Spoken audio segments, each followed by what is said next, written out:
You ask Tiger to solve. This deals with linear equations with one unknown. The final result is x equals 10. Let's solve it step by step. Group all constants on the right side of the equation. Subtract 1 from both sides.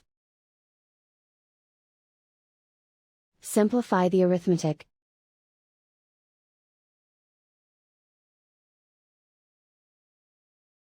Isolate the x. Multiply both sides by 2. Group like terms. Multiply the coefficients. Simplify the fraction.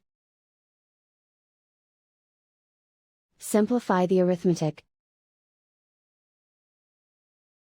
And so the final result is x equals 10.